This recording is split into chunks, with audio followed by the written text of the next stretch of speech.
back to A Well-Designed Business. My name is LuAnn and I'm so glad you found this podcast. Together with my husband Vince and our partner Bill, we have grown our company WindowWorks from the ground up. So I know and I understand the challenges you face in running your interior design business. I also know that your talent alone isn't enough to ensure your success. So on this podcast, we talk about strategies and practical steps to help you grow your business.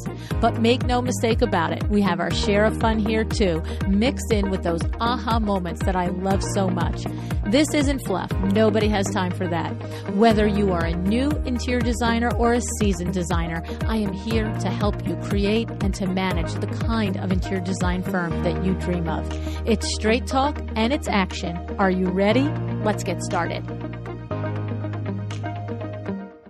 Hi, welcome to A Well-Designed Business. In today's sponsored show, I am talking with Desi Creswell. Desi is a co-author in my book, The Power Talk Friday Experts Volume 2, and she is the creator of Out of Overwhelm, a 6-month intimate group experience for you, an interior designer, which will take you from overwhelmed and stressed to in control and profitable. Desi always impresses me with her ability to teach us time management skills, the skills, tools, techniques, and practices, which are fantastic in itself, and I'm always grateful for those lessons from her. But Desi's real ability lies in the other things, the mindset hurdles, and the blocks that we have with our effectiveness and productivity. And one of these blocks is our relationship with time, according to Desi.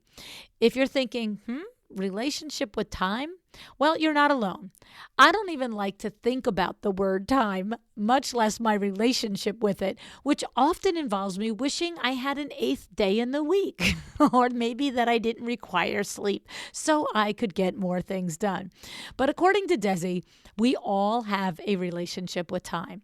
And when we change that relationship, the other pieces, the time management pieces that we've tried to do probably a million times can finally fall into place. It's pretty interesting stuff. So let's dive in and hear about Desi's Out of Overwhelm program, and let's learn how she can help us conquer both sides of this time management puzzle.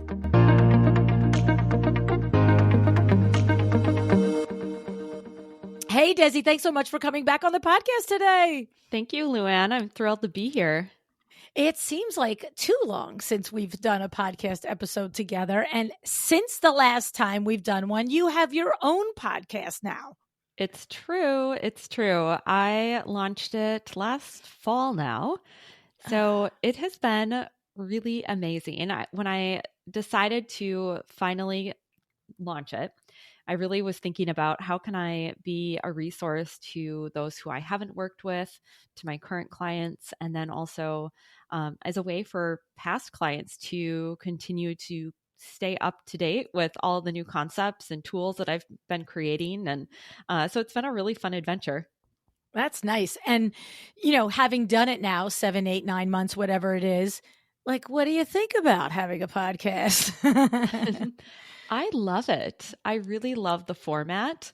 And when I sit down to record, it really does feel like I'm having a conversation with another designer and I'm sharing what's on my mind. And I think that it's a way for me to expand on topics in a way that I can't in an Instagram post or in a quick newsletter or something like that. I can go a little bit deeper, which is something I love to do. So I think it's a really great format for it. Good. I mean, you're well suited to it for those reasons. You know what I mean? It's the truth. You're well suited for really not just staying on the surface of things, but being able to get further and, deeper and more depth of understanding of the different concepts, because the concepts that you coach about, time management and your relationship with time, these are not what we think they are. These are not just, let me block some hours in my day and I'm super efficient, are they? No, it's, as you know, it's never that simple. And I think a lot of times when we think about managing our time, it becomes this very systematic in a way that isn't necessarily serving us, but we think of like, oh, well, I'll put this 15-minute block here and then another 15-minute block, and this will be an hour. And all of a sudden you have this completely color-coded calendar, and you think that that's going to be what creates the execution of a plan versus looking at time blocking or whatever method you use as a tool that supports you in creating the results you want. That I think is really the crux of it. From any time that I've had a conversation with you, and of course, reading your chapter in the book, you did the CEO mindset. There's this outward, easy step that we want to take. And it's a good step. Time blocking, is a good thing to do in a lot of ways, but it's just the tip of the iceberg. And if it doesn't go with all the other things that you always teach and coach on, which is, what is your, like, I know one of your things is, what is your relationship to time? Like, how do you, you have to take those next steps. So talk to us a little bit about that. Like, I've had a lot of conversations with you. Maybe there's somebody listening that they're meeting you for the first time. So talk to us about what do we have to think about as, that concept of our relationship to time. Mm-hmm. Yeah. And before we dive into that, I think it's important to acknowledge that there are some very important time management tips, strategies, tools that we can lean on as a framework. And that's something that I definitely teach my clients. I've developed a daily planner that includes all of my tips for really effectively managing your time. So those strategies are important. And on top of it, in order to be able to execute those strategies, that's where the mindset piece really comes in. And that's where we can talk about the relationship with time. Right. When I think about relationships, I think about them as the thoughts that we have about another thing or a person. You can have a relationship, of course, with another person. You and I have a relationship. I have a relationship with my husband. Your listeners have relationships with their client. So you can also have a relationship with inanimate objects or people that you've never even met. If you think about all the listeners that you have, LuAnn, there's lots of people who have a very intimate relationship with you and have never actually interacted with you. And that's because they have thoughts about you that create that relationship. And we can also have thoughts about time that create a relationship. And more often than not, the relationship is not a very healthy one that we have with time. And that's why I love to start out by asking, what is that dynamic that you have with time? And you can even think about this as, if you had to describe this as a relationship with another person, how would you describe your relationship with time? For a lot of my clients, the relationship is very adversarial, it's forced, it's disciplined in a non-supportive way. And I know that used to be my experience, certainly before I came across all of the mindset tools that I've developed and teach now. And so when we are in that unhealthy dynamic with time, of course, we don't want to engage then with the strategies that are going to support us in effectively managing it. Have we ever had an episode where you haven't said something and I'm just like, I don't know what to say. And then here's a second question. Have we ever had an episode where within the first 10 minutes I didn't go, oh, this is going to be a coaching session for me? I don't think so, LuAnn, but it's okay. I don't think so either. Because, what it is, Des, is you make me think in a way that I've not thought before. And, I just want to go back to what you said. It's like, you could have just said, your thoughts create your relationship with time. Your thoughts are real, and the way you process it creates the results of, the way you use your time, you could have said it all like that. But when you use the analogy of, you used my podcast listeners, right? But I could say the same thing about Tony Robbins or Oprah. I'm like, I have a relationship with them. They've never met me. Exactly. But, like Mel Robbins, like, you know what I'm saying? It's like, there's people that you just know so much about them that I get it. Like, you actually form this relationship. And so when you think about, like, when you describe it that way, that they're no more real to me, quote unquote, than the time that the concept of time is. And so that made me go, oh yeah, you can have a relationship with time and not be cognitively recognizing it. Yeah. And unlike Oprah, time might not be your greatest supporter. Right, It might right. not Time be isn't showing offering up in you my Instagram every yep, day going, you go, girl, you got this. exactly. Exactly. And so we want to look at, do we think that time is running against us, that we're always running out of it, that we never have enough? Are we graspy around that relationship and insecure around it? Because we Mm, want to know that as where we're starting. It's that you are here point on a map. mm. We always want to start with the awareness, and then we can decide where we want to go. And if you want to create more balance, more ease, and more joy in your business and the way you really engage with your life in general, you really need to take a look at, what do I want that relationship with time to be? Hmm. I just, I'm literally profoundly thinking about the things that you're saying. It's like hard to do the interview and experience this at the same time. So, okay. So we have to question ourselves. We have to question ourselves on, you know, what is that relationship? What kind of questions are we asking? Is it supporting us? Is it dragging us down? Is it, like, where do we go with once we recognize that whether we realize it or not, we have a relationship, which into this context means we have built in thoughts about time and they're in us. They're probably burned into our DNA at this point, right? Absolutely. And that's one of the very first things that we do in Out of Overwhelm, which is my group program, is we're not only taking the time management tactics that I'm teaching you and applying them daily in the planner that I provide, but we're also taking a look at what are those belief systems that you have around time. Because most often we have no awareness of what those belief systems are. We don't know where we even picked them up. It might be from society, it might be something that your parents ingrained in you. And so we want to see what that system is so that we can then start to believe different things and start to really see time as being on the same team as us. That would be an insane concept to grasp, actually.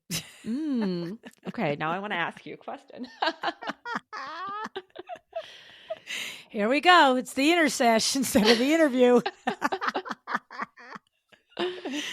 So yeah, I think that's a great question, is could you imagine that possibility of time being on the same team? What would that look like for you? And I really encourage all the listeners to just pause and think, if time really was on my side, if there was enough, how would that shift my experience of my life, of my business, of the time I spend with other people, how I manage projects? I think that truthfully there's glimpses of time where I would have a positive answer to that. Like, it's not that it's 24/7, 7 days a week, 12 months of the year, but they are definitely the more rare moments. Most of my self-talk around time is, I just said it to Mariali, my executive assistant, yesterday. I left her Voxer and she was like telling me, okay, Monday show this, Tuesday show that, this is what you need to do that. And she's great. She's absolutely outstanding because she literally by Thursday of every week is like, this is the things that need to happen for next week so that I'm not looking at it myself on Sunday and going, oh, that's awesome. Right. Mm-hmm. And so I do have all day Thursday and Friday to get stuff done. But just yesterday, I said to her, thanks so much for doing that. I appreciate for leaving that. And by the way, if you could just like go out into the universe and get me an eighth day every single week, I would love you. Like, that would be it. You know what I mean? Like it's just, there's never enough is the one sentence I hear when you say, what's your relationship with time? It's like, come on, I need more of it. Like, Hmm. Yeah. And I think that that's why the two-prong approach that I teach is really important, because we talk a lot about capacity, whether that is the actual hours and the output that you're producing in your business, whether it's your mental and emotional capacity. There's different ways to have capacity. And so I think in some ways there's a math equation happening around some of those conversations. And at the same time, there's always 24 hours in a day. And sometimes you're having the thought that there's plenty, that there's spaciousness, that you're going to get it done. And sometimes you're having the thought there's not enough. And that thought, the thought that you choose, is the one that's going to determine your experience. And it's also going to impact your effectiveness of how you use the time that you do have. Yeah, because when I think about even the moments of time where I consciously say, like the weekends when all the kids are at the beach house, I'm not like when they, before there were grandchildren, I did often, most weekends, even when they were here, get up and spend 2 or 3 hours doing work because they were in their 20s and 30s and they were out till 2 in the morning and they weren't rolling out of bed anyway till 11 o'clock, right? So I would get up, I would go for a run, I would sit at the kitchen table until like 11. They'd all mill around, have coffee, and then they're going to start to get together and go to the beach. And I always got a couple of hours in. Now that there's grandchildren, I often take that morning shift. Like, right, because they're still out, still tired, and I get up with the babies and let my daughters sleep.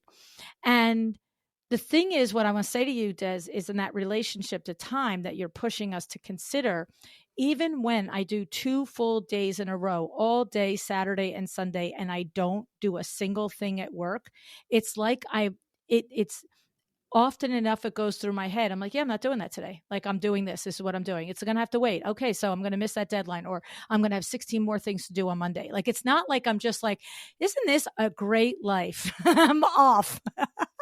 Like, I still have that self-talk about time in my head. Mhm. Yeah. And I think for a lot of us, that self talk may never actually disappear. Mm, It's changing your relationship to that self talk. Or the way I kind of like to think about it is you're the driver of the car, and there's going to be these thoughts about time, about all sorts of different things that we have thoughts about during the day. But we don't have to let the backseat driver hop into the driver's seat. So okay. just because we have those thoughts sometimes that, oh, maybe there's not enough, or I should have done this, whatever that dialogue sounds like, that doesn't mean that we have to run with it.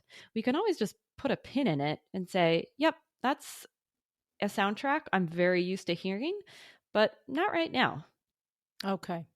What it reminds me of is like when you have a meditation practice. Some people are intimidated by a meditation practice because they think the goal is to have the mind completely still and, just neutral and calm and blah, blah, blah. But really, when you've practiced meditation, the thoughts are going to come in. It's just send them right back on their way. So it's like, oh, there it comes and there it goes. And I think that's what I'm hearing you. I would have thought if I hadn't asked you that it's not a good thing to even hear the thought. What you're saying is, you know what? You're a human. Your brain is going to process things subconsciously, consciously, but just let it go back out again. Or just like you said, put a pin in it and say, yeah, whatever. Right. Exactly. That's a brilliant example. And that's actually something that I talk to my clients about the very get-go of Out of Overwhelm, is how we're not trying to eliminate the human emotions of stress or anxiety or overwhelm. That's just not possible. Those Mm. are part of the human experience that we are going to have occasionally. But what we are doing is changing the way that you respond to them, the frequency, the intensity with which you experience them, and help you get really great coping skills and management skills around your emotional experience. That's pretty deep right there. And I want to just lean into that for a second because, I mean, to be completely transparent, every single time I talk to you, I feel like, oh yeah, her overwhelm course. That's good. I should, get the chaos out and all the things like this, right? But like, I have to tell you, usually the thought that chases it, like, who you kidding, Lou? You're never going to do that. You're never, ever going to just show up calm and everything's done. Like, you're always going to be like, oh, everything's done. So there's 20 more things I can do. And that was the first time, I think, in all our conversations that I really understood. You're not saying you're never going to experience stress or overwhelm in relation to your day or your time and your relationship to time. In your courses are just teaching active coping mechanism strategies and tools to mitigate it, I guess, or just to manage it. Yeah. I mean, I get overwhelmed at times. And I hope that's not a shocker. It is kind of, I have to say. But the difference is, because I've practiced this for so long, is that I notice what those signals are for me. I notice when I start to have certain thought patterns or I start to have certain feelings in my body. And that's just an indicator light that, oh, something's going on. Now I'm going to pause and I'm going to take a look at, like, what do I want to do about this?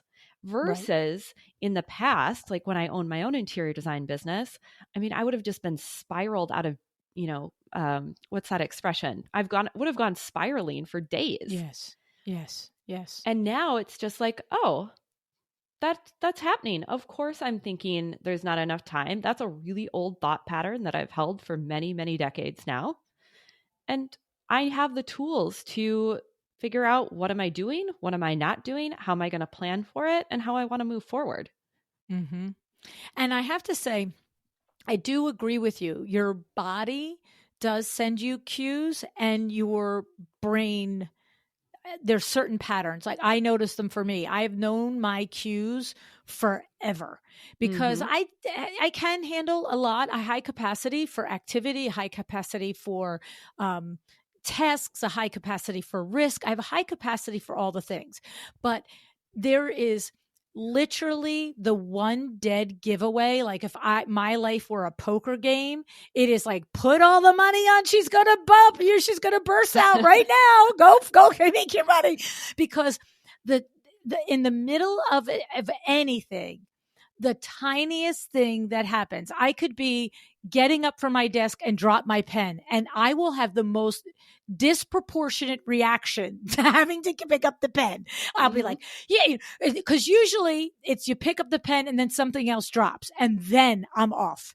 And what happens now is, to your point, Desi, that is so blatantly my tell. That I literally will just stop and I will do like 5 yoga breaths, and I'm like, lady, lock it down. Like, lock it down. Like, take a breath, take a walk, disengage, do something. And if you have to keep going, then, and there's times when I do have to just keep going, but I will literally do like 5 yoga breaths and just be like, you are the master of your domain. This is my Og Mandino training. Yeah. You are the master of your domain. You can complete this. Yeah. And I think you bring up such a good point, LuAnn. And this is really some of the issues that I have with typical conversations around time management and productivity. Is they're very perfectionistic of, like, the time blocking needs to be exactly like this. If you're off by 2 seconds, then you've failed the plan for the day. It's all out the window. And it expects you, I think, often when we think about productivity culture, to operate like a robot instead of a human being. And I think that a lot of us have been taught that, yes, that robot mentality or factory worker mentality is what's going to get you the results that you want. And so it can be challenging to let that go and try on what it would be like to give yourself a little bit more wiggle room, to give yourself a little bit of space to be human. But it actually makes you more productive and more effective in the long run. So what you're saying is that, and by the way, I did notice that you reframed at the beginning that you are in favor of time management tools like calendaring and coloring blocking and all the things. It's just, they're not the one in charge. You're not the robot to them, is what you're describing now, right? Yes. For sure. Okay, good. And Yeah. let me just clarify too. I think that there is not one specific time blocking method Right. that works for everyone. For Right. some people, they are going to do one thing and another person's going to do another thing.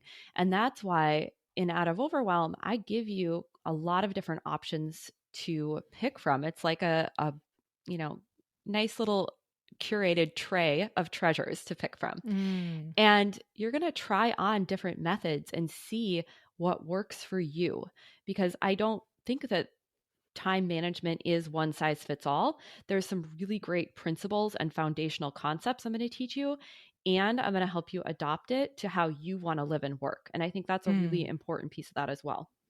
And that's important, right? Because it's just like somebody swears by, Airtable versus Trello versus Monday versus Asana. Like we all react and, work within those different types of flows differently. And so it's the same thing with different tactics and strategies for being productive and time management. It's like, and that's awesome to know.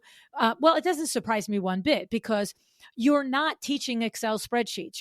You're teaching the deeper work of productivity and time management and like you said in the beginning, the relationship with time, because it's just like anything else. It's like when we teach sales, we have to start with the mindset. What are your beliefs around selling? What are your beliefs around that, your design fee for this is going to be 50,000 versus, when you used to charge 40,000 for the same thing or whatever it is.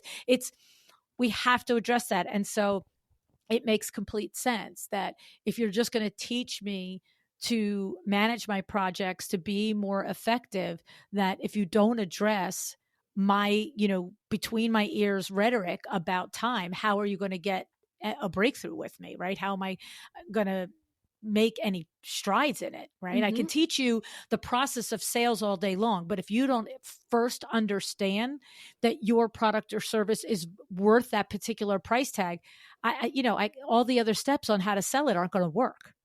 Exactly. Yeah, and I think it really goes back to being the CEO of your business. And that's Mm, exactly why I titled my podcast The Interior Design Business CEO. It's so much of what you need to do as a business owner is to make empowered decisions.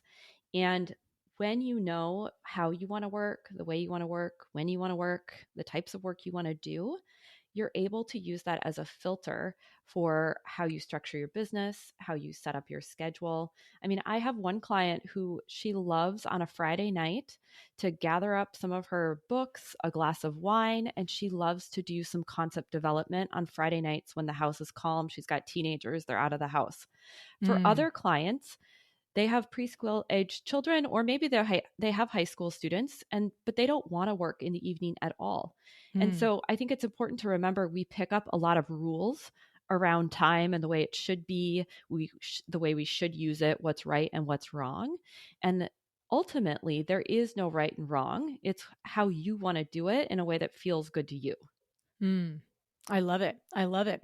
And then when you work with you and you're in your programs, whether, when you get through and you start to have your breakthroughs with your help about your mindset around time, then what happens is you get involved into alternative ways to look at things, right? Instead of what we've only thought was it was this way, there's other ways to do it. And you still like if I love the concept of time blocking, but I never seem to succeed at it, you're not going to just probably, my guess is, tell me to throw it away. You're first going to discover, am I using it for the best way that I think? Like, it's not the time blocking isn't the bad guy, right? No, absolutely not. It's the thought process and your intentions behind the time blocking that are going to drive the results you get from the time blocking. So, let me just give you a little example of that. I see rebellious planning happen a lot where the thought process behind the time blocking is every single second needs to be accounted for. This, I know it's going to take me an hour, but I'm going to give myself 15 minutes because that's either how much I want it to take or think it should take. And then I'm going to have this very like authoritarian time block, and I'm going to go and rebel against it because nobody tells me what to do.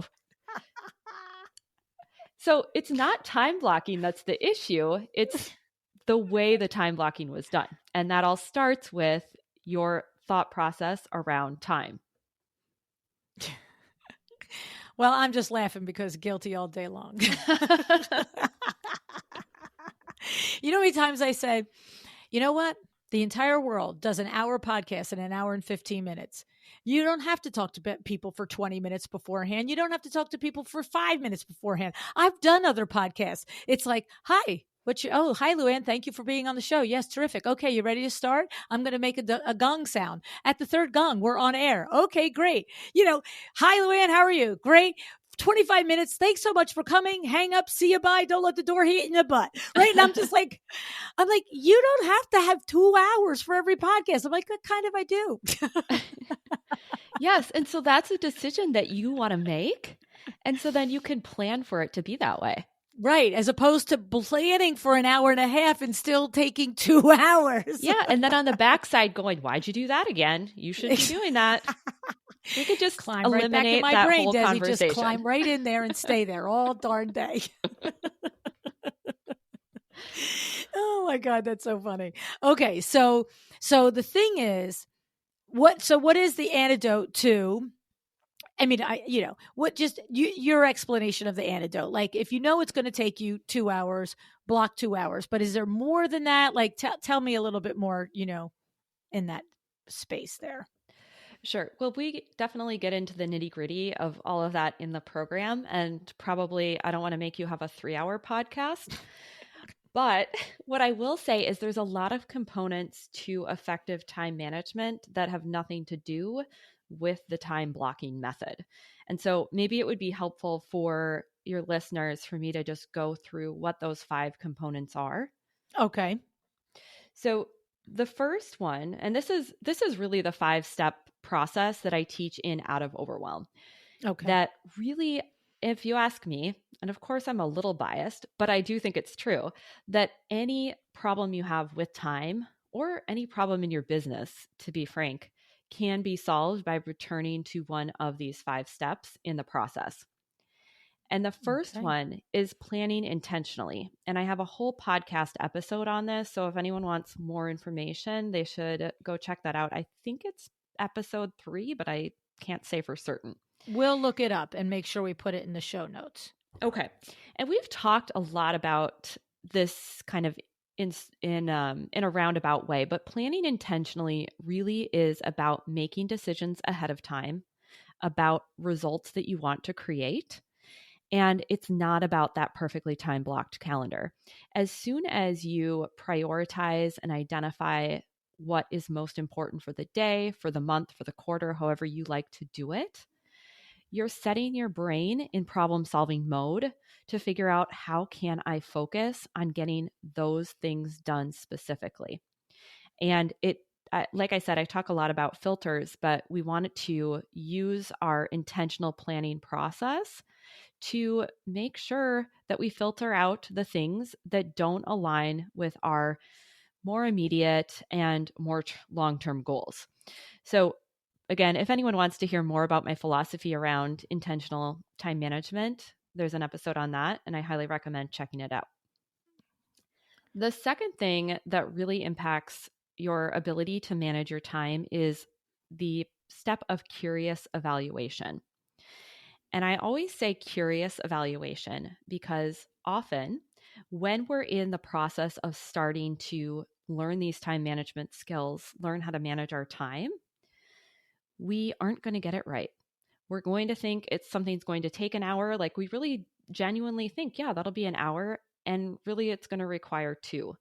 Or we find out, oh, I do a lot more communication during the day than I realized. And I didn't even account for that in my plan. So we want to always be evaluating as we go, as we learn to manage our time. Even I evaluate weekly on how I manage my time because I'm always learning and evolving my own process for the way I like to do things. And typically what I see is that when the calendar doesn't go exactly as planned, or maybe we said we were going to do this thing and we didn't honor our commitment to ourselves, we use that as a reason to judge and blame ourselves. And then, of course, when we're being mean to ourselves, we don't want to give ourselves an opportunity to fail again because we're just going to pile it on the next time. And so that's where this curious evaluation piece comes in is you want to know what's working with your time management so you can do more of it or even double down on it. And we also want to know what's not working from a very curious place so that we can decide what our next best steps are and continue to iterate. Okay, so what you're saying is that as you go through your week and you do this, you take time for this reflection at the end of every week, is we are, instead of saying, well, there's another block of time that I just blew by and didn't do the thing in it. Of course, it's not going to work for me because, we can blame the outside world, or we can do, as you said, we just didn't honor our own commitment. Like, I mean, that's really the truth of it, right? But we could put outside excuses if we think we're going to play games with ourselves. Exactly. Or if we're willing to be truthful, then I hear what you're saying. It's like we just are banging our own self. Like, I failed. I set a time blocking. I didn't do it. I didn't stick to it. That's what I always do. I don't honor these things. I don't do them. And what you're saying is, instead of go down that spiral, the curious evaluation, instead of just judging the result, you're saying, be curious about what could I have done to create a different result. Exactly. And then picking something very specific to focus on the next day or the next week. It goes back to that perfectionistic thinking that we were talking about before and using these blanket statements about ourselves about, oh, I'm bad at managing my time or I never follow through. I guarantee there's going to be times during your week where you did follow your plan or you did follow through or you actually took the time to plan in the first place. That's a win as well. So we want to be recognizing those wins and the learning moments along the way. And that is really the process for learning how to manage your time effectively. I like it. I like it. And I like looking out for the things that went well. So you can stack more of that in your week, your activities. And where it didn't go well, instead of just the observation of the quote unquote failure of it, how could you have changed it? What's funny is you listen to the show, you know that I'm always with, anytime somebody says to me, oh, tell us your failures. And I'm like, I don't really know. I don't really know. Because to me, when we talk about the big things, like a project went wrong, whether it's a WindowWorks project, it's a project I'm talking with a designer, I'm always like, if you can wind it back and figure out how you could have changed it and come out with a better result, then this isn't a failure. You learn from it. But, I don't apply this thinking to my thought process with time management. Isn't that crazy? Interesting. Isn't it? Would you Like, be open to trying that this week? I know. I think I have to. like as you were saying, I'm like, well, that's what you do with everything else. Like I could have a failure at WindowWorks. It costs us 40 grand. And I'll be like, well, that really stinks. However, let me think about where I could have changed this. And I'll be like, oh, see, when you were on the measure, XYZ, XYZ, that's how I came up with my different color pen system that I talked about on one of the podcasts, blue, green, and black pen system. And I don't sit there and wallow in it. I'm just like, yeah, that sucks. It's a lot of money, but like, I'm not going to make another $40,000 mistake the same way. And I move on. Like, yes. You know what I mean? That's a brilliant comparison. It's because weird. Once we spot it, we can do something about it as long as we don't judge ourselves for it. That's it. And I don't, on the big things, I'm just like, you're a human person. You're going to make a mistake. Get over it. Just don't do it again. Yeah. And we can just stop repeating those same missteps. Yeah. But I love applying that thought process to the evaluation of the accomplishments of the week. That's how, like, we're talking about time management, but for me, I'm also just putting my own language on of, was my week the week I wanted it to be? Did I get the things done? Did I get all of the accomplishments done, whether they were tasks or big initiatives or whatever it is? And never thought to actually just say, well, look at why XYZ didn't happen. What could you have changed? I just usually go to, well, that's just it, because, you took 20 more minutes talking to that person and you did this and you did that and what you didn't do that. It's just like, I do that. What I ultimately end up saying is, you just don't have enough discipline. You see? Is that crazy? Yes, that is. Yeah. And that is, of course, then going to create a feeling of maybe defeat or blame or judgment. And then when we are in those emotions, we're a lot less likely to then want to evaluate and get the lessons learned. Right, right, Hmm. right. It is. It's so true. But applying that to me, I've always talked about it as long as I learn a lesson from it and I didn't do it negligently. Like if I there's times, you know, I mean, where you just maybe like I could over the years of winter, so like that measurement's probably good enough. Like, should I get Billy out here to check it? It's probably good enough. Then we're like, that didn't fit. I'm like, awesome, because I kind of knew you should have gone to measure it, right? That's different than, and it actually even is the same, but it's more blatant. It's not a measurement. It's not a mistake of not knowing. There was a blatancy about that, and that's not an easy situation for me to accept in myself. But I don't do those that often. That's the thing. I really don't. I'd be like, nope, go the extra mile, get it right. Go the extra mile, get it right. Do the extra thing, get it right. And then if it still is a mistake, I look in the mirror and I say, you did all that you could do, but here's the lesson. You didn't know you could have done that, and that would have changed it. So to take that same evaluation to our work week and what got done and what didn't, and just it's almost like looking at somebody else's work week. I would never give anybody else a bag of judgment about their work week production. I'd be like, hey, this is where you lost a few hours. If you wanted them back, how could you have changed it? What did you do? Right? Like, right? Yes. And that brings me to the third step in the process, which is all about gaining perspective, which is what you just gave yourself, LuAnn, when Mm, you said, how would I approach this if I was reviewing someone else's week? mm. And the way that we gain perspective is through coaching. And that might be Yeah. me coaching my clients, or it might be them using the process that I teach them to coach themselves. We Mm, do both in the program. And this really starts with just separating out the facts from the drama or the story about those facts. And that's exactly what you gave a beautiful demonstration of that with a window treatment issue. right. And when we are in a heightened emotional state, whether that's the overwhelm, stress, anxiety, self doubt, insecurity, our brain is not able to problem solve at nearly the level it's designed to problem solve at.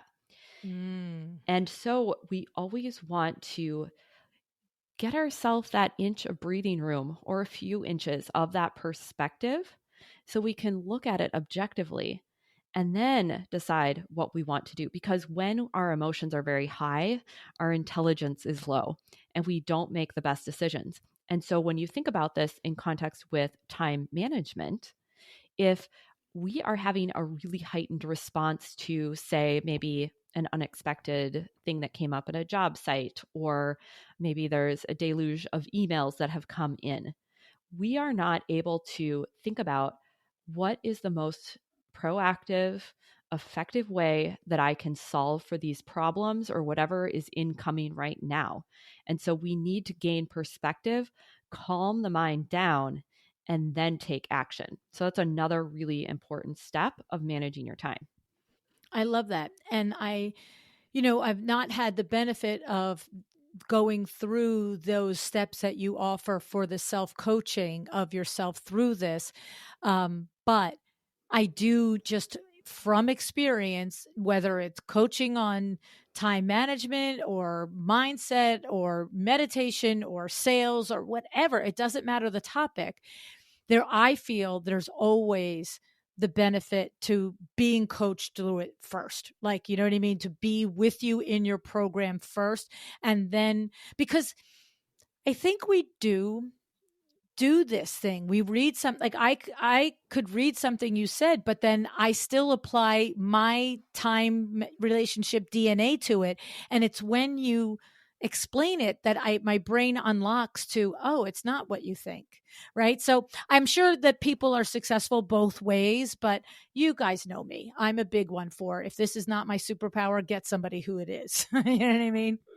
And I think that that really speaks to the power of well what would I say? Speaks to the power of a powerful question and Mm, helping the client have the insight for themselves in a way that resonates for them is much more powerful. It's much more sustainable and much more permanent when you have the realization for yourself of like, oh, that's why I'm doing that. Oh, that's why I want to do it this way right, versus me telling you, LuAnn, you should do it this way. right, Right. right. And so it sticks more, I think, with coaching. I think that's one of the things that I've really found with myself and with my clients is that if you arrive at your own answers with a lot of support, of course, it's going to be a sustainable change versus those willpower type of changes where you like grit and grind your way through a few days of time blocking and then kind of have that quitting Right. moment. Right, right. But, you Because know, because you literally are still with your own thoughts on it. You know what I'm mhm. saying? You're like you're saying this is a proven method of doing it. I just did it. I was not successful at it. See, I don't know who proved it because it didn't work here. Like Yes, because you might be coming into that lesson saying this doesn't work for me. right, I'm the unicorn who this can't right. work for. I've never done it Exactly. before, so it can't work for me. So no matter how many tactics I tell you, those are Right. just going to Yeah. ricochet off you.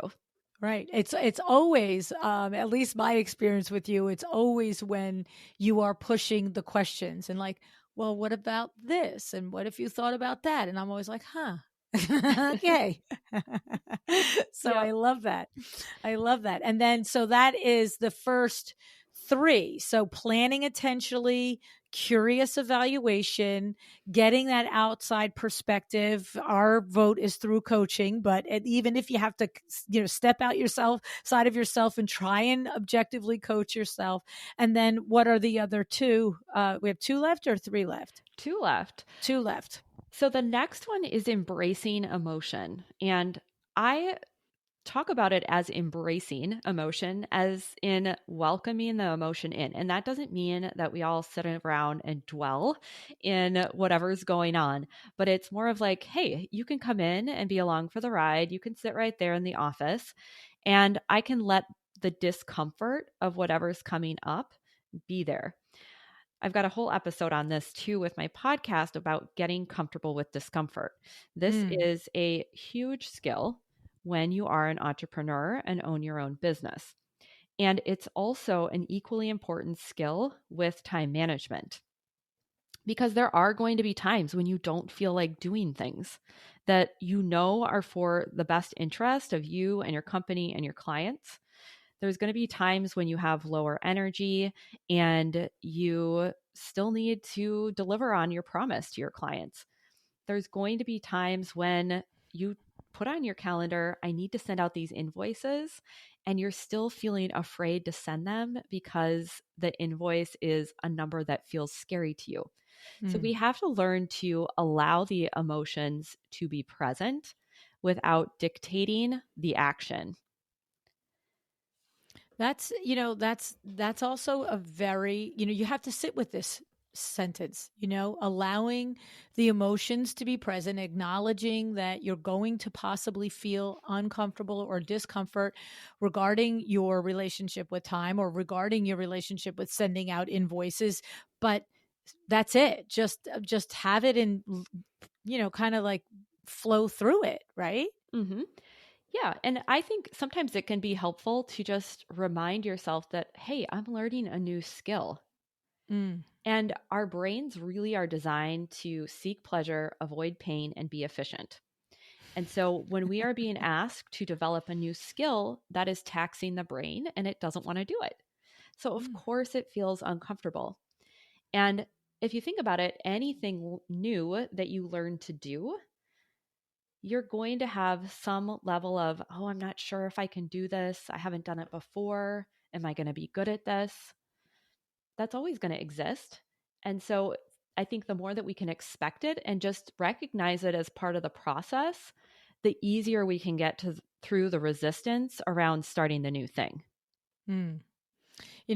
It reminds me if we want to set ourselves up for, well, next week's a good week to try this new way of thinking and acting and evaluating because, I don't have X on my calendar or whatever it is, and I have a better expectation of, not having obstacles or things. But the thing is, they're going to be there, whether it's the perfect ideal week to start something, quote unquote, in your mind or not.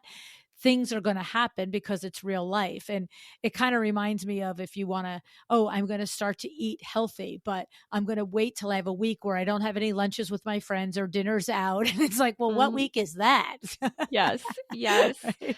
absolutely. If you've ever been my client, you know that I use a lot of food and exercise analogies because there are so many parallels to starting that diet or starting that new exercise regime and following through on it to Yeah, time management. So it's you're true. speaking my language. Yeah, it's true. It's true. And then the final tip for That, trying to rehaul our thoughts on this. yeah, is really leading with your future self. And Mm, when I say future self, your future self is not this perfect version of you who does everything to the T, never messes up, and feels amazing all of the time, just to be clear, because sometimes that gets misinterpreted. But your future self is the person who has the schedule that you want to have for the majority of the time, who's experiencing their work in the way that they want to be experiencing it, who is planning in a way that is supportive. And so your future self can be someone you can look to for advice. So if you were to picture yourself as that version of you, how would they be planning their week? You can look to what are some of the strategies maybe I'd be using, or what am I saying no to that I'm currently saying yes to? You can start to ask yourself these questions. And the other way that you can use it is to almost fast forward in your brain and think about, if I say yes to this, or if I plan my calendar this way, am I going to be happy tomorrow, next week, 3 months from now when I'm still engaged in this commitment? What is my future self going to think about the way that I just planned? And that can be mm. really insightful for the present moment you who's doing the planning. Yeah, and you could relate that from something as small on scale to that, not that it's easy to do, but small on scale in context of all the things that you do in your week or your month regarding projects where, you know, I have this proposal to get out. I have to put it together. I have to figure out my hours. I have to figure out my flat fee and put my hourlies in there, whatever it is, all the things.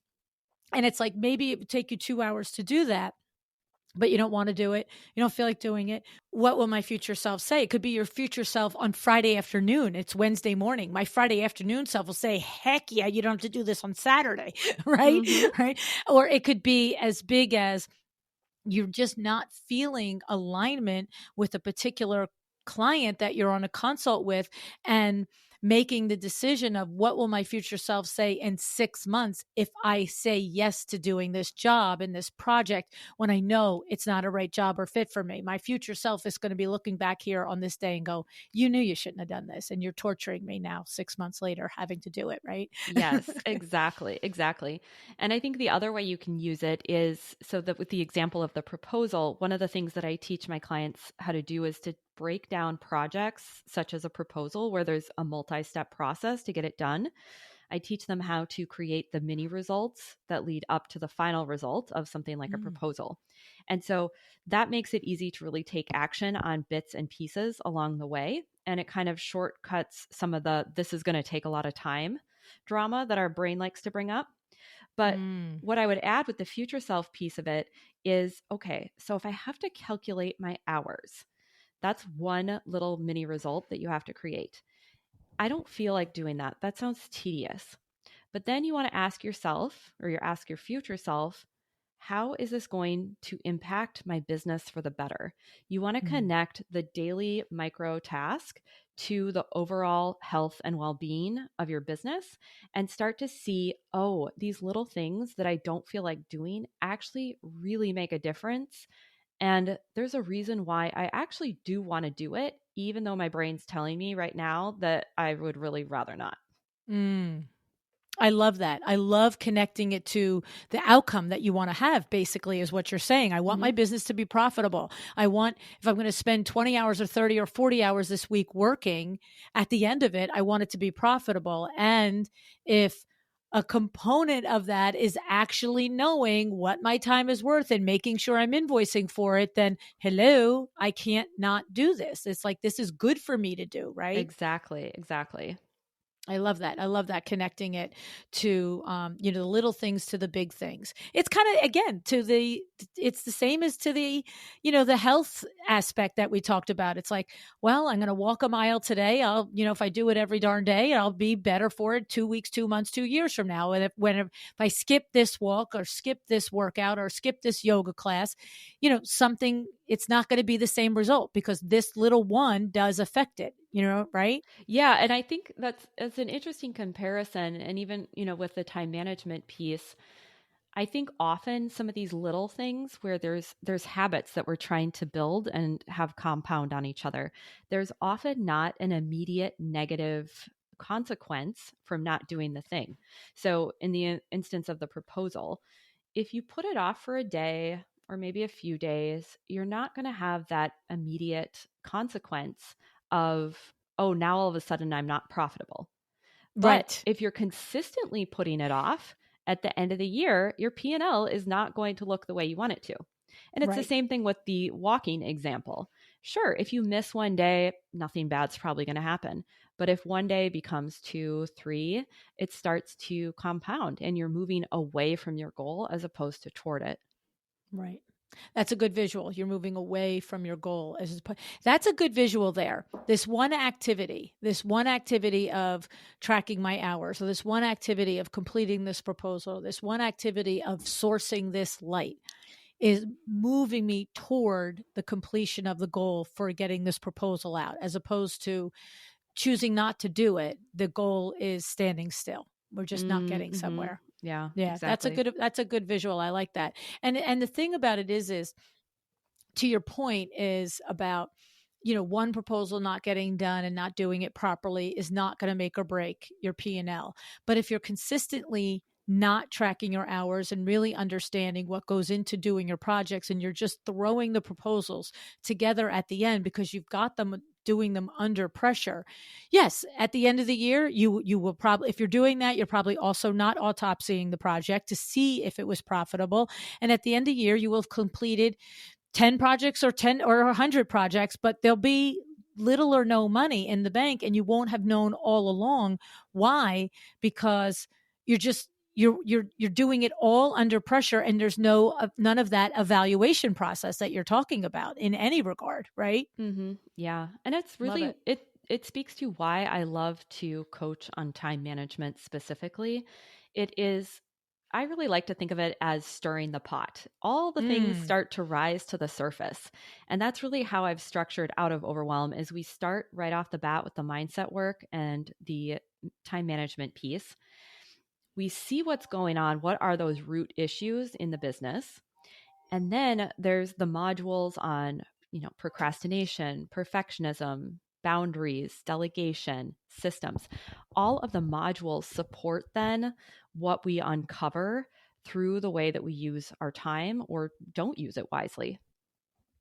That's I love how detailed it is, and the steps that you go through, because listen, through this conversation and our other conversations on the show that I've had with you, they everything builds, everything is connected, and you can't just sit down in the middle of it. So I love that you start with the mindset and you go through, and it's so well thought out. It really is.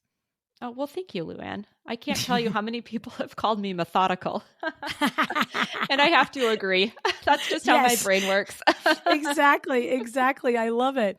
So here's the thing. We have the podcast. So that is a valuable free resource for anybody that, Desi is just hitting them between the eyeballs and you're thinking, I need more of this, right?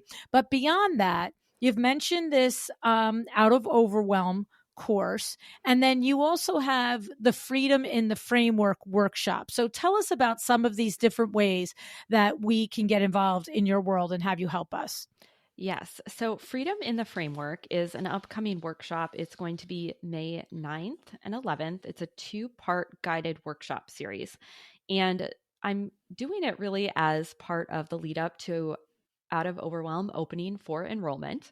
And it's really going to give you an opportunity to explore some of what we've been talking about today, the relationship with time, and really make some decisions as the empowered CEO that I know all of your listeners are around how they want to work, the hours they want to work, how they want to spend their work hours, and they're going to walk away from the workshop with their own personalized time management framework.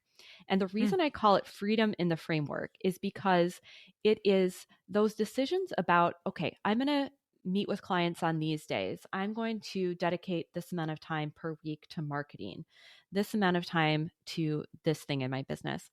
And there's a structure that is very supportive to make sure that you're giving time to client work and giving time to your business. But there's also flexibility within the framework so that it doesn't feel overly rigid or pressure filled. mm. So, that is going to be a workshop that I'm going to walk participants through. It's only $47, and we're going to do mindset coaching and we're going to create their personalized time freedom framework. So, I'm really excited about that. And how long on each day? It's two 90-minute calls. So the first call is the guided planning session where they're going to create their framework. And then the second 90-minute session is all for coaching. So that means whoever participates can come, they can ask me all of their time management questions. They can troubleshoot with me after they've started implementing their plan. And then, of course, there's plenty of people who come and they don't necessarily have a specific question or want to be coached by me, but they learn so much from seeing other people be coached and applying what I'm sharing with the other designers to themselves.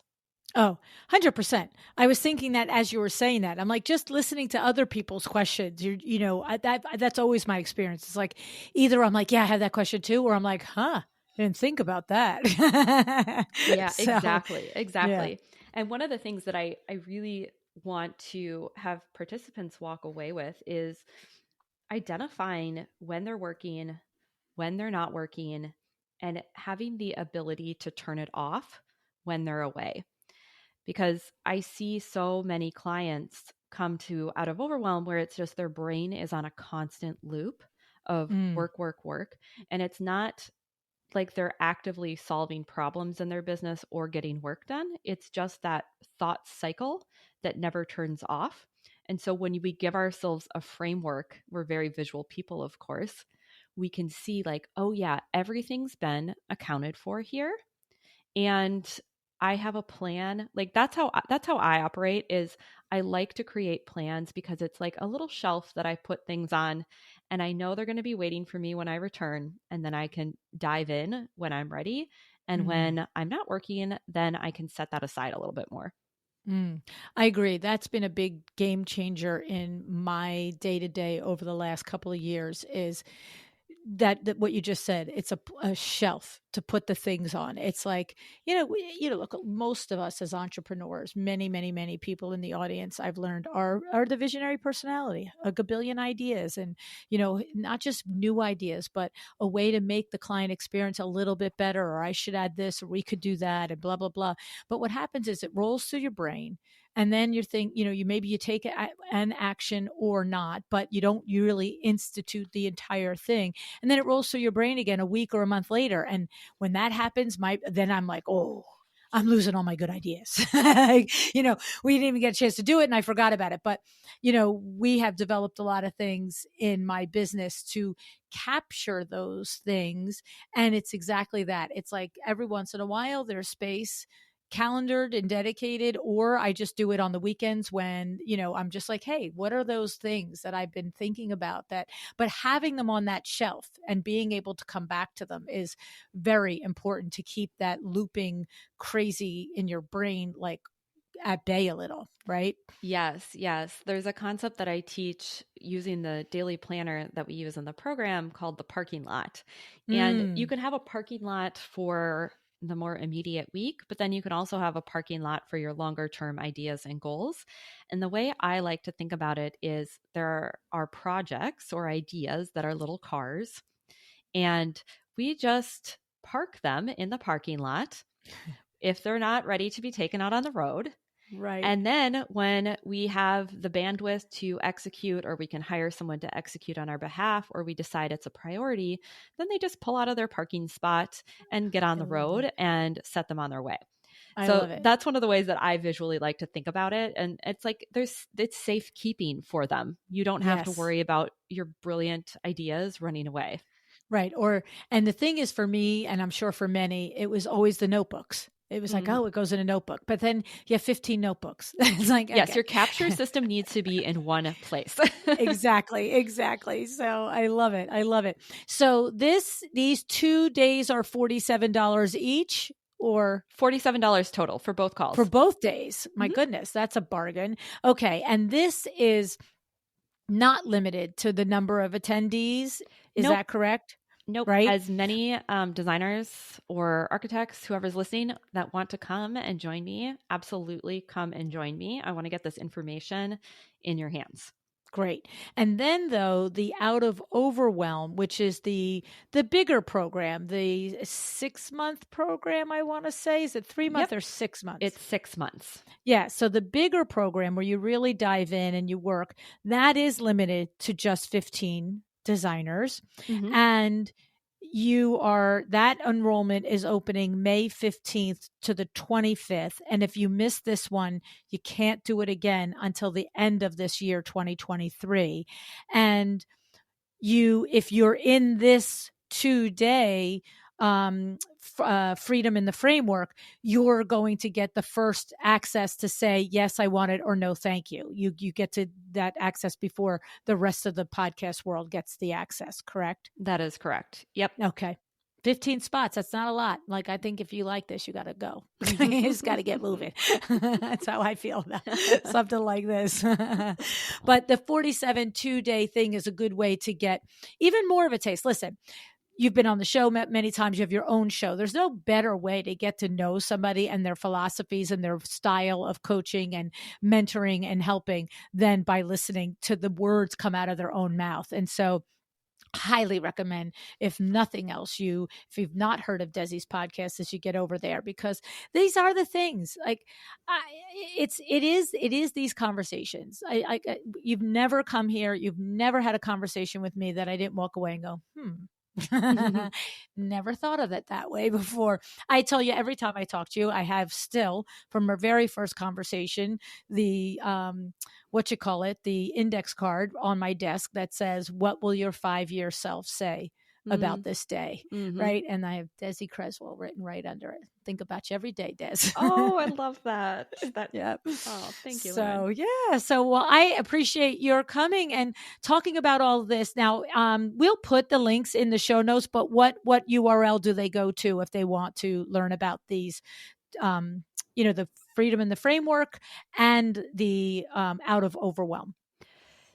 Well, my website is always a great place to go. It's DesiCreswell.com. And then you can click on the coaching tab, and that will take you to the Out of Overwhelm page. And that's also where you can sign up for the waitlist.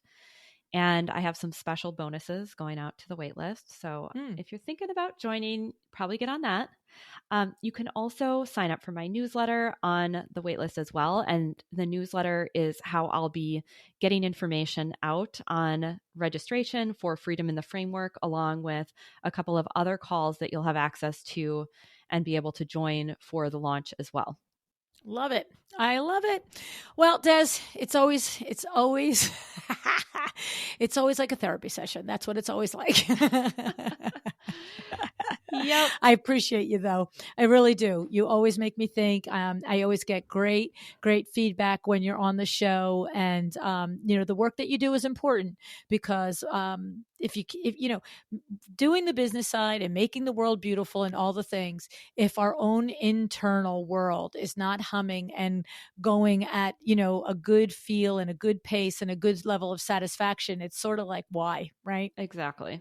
Mm-hmm. Yeah. So 100%. thank you for helping us, achieve those goals in that part of our life. Des, thank you. Well, thank you, LuAnn. So great to be back.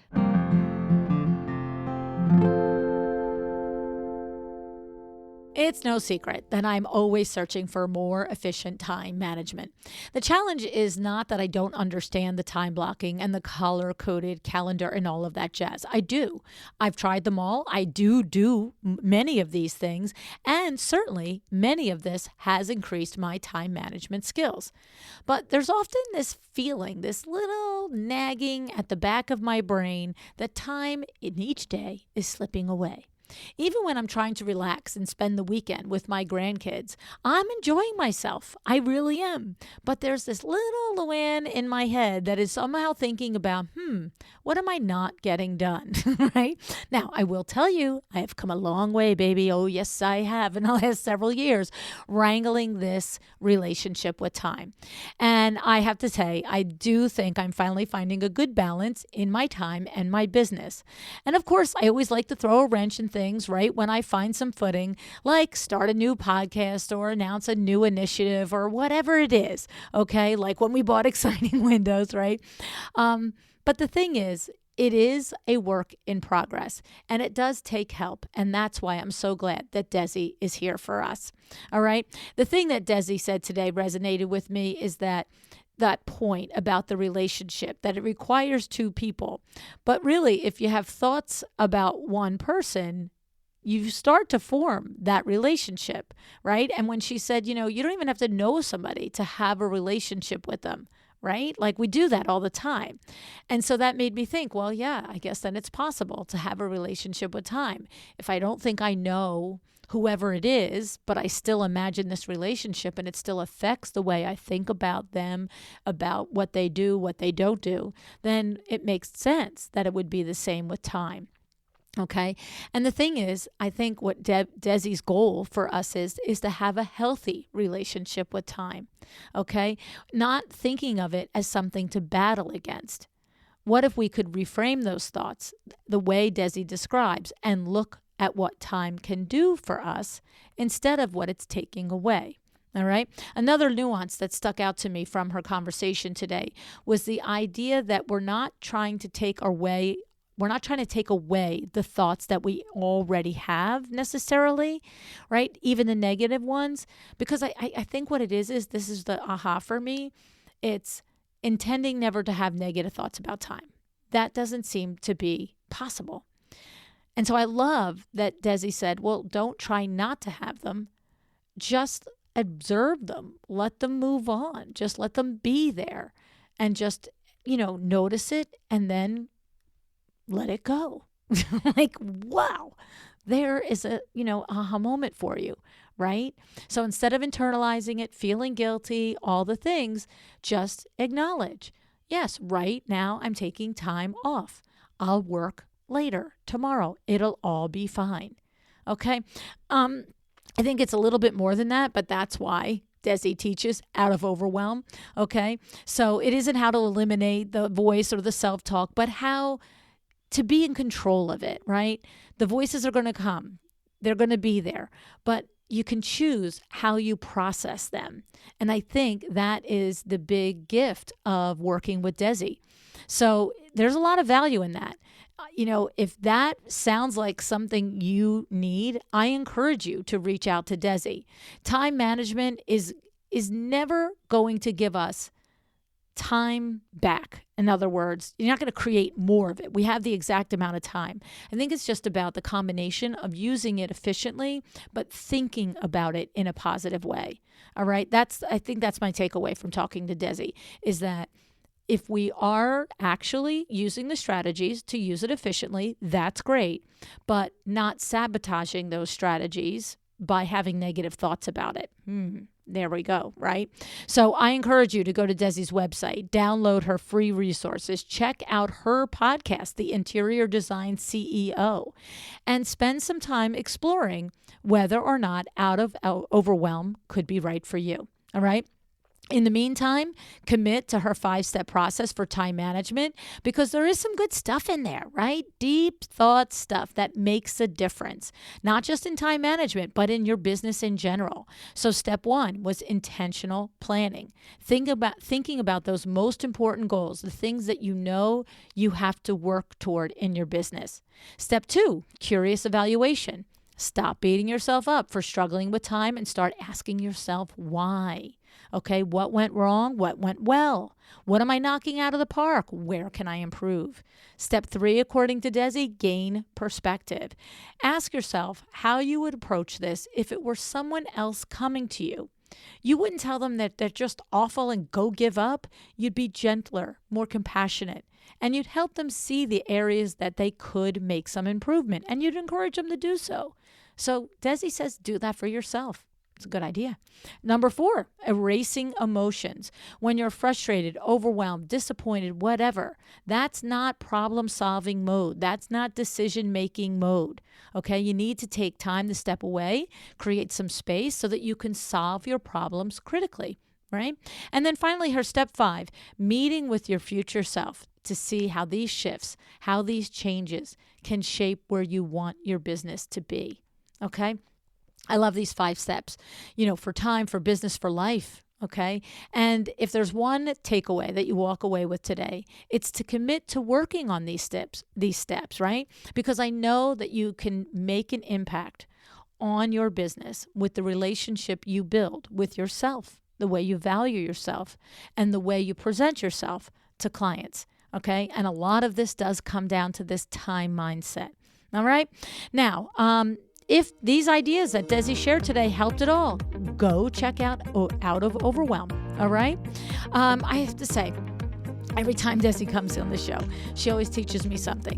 One little nugget that I take, and I've told you guys all the time. I've got the different sayings that she's told me written on my desk. I look at them, I read them.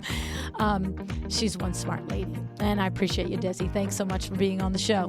Thank you for showing up. I appreciate you as well. Decide to be excellent.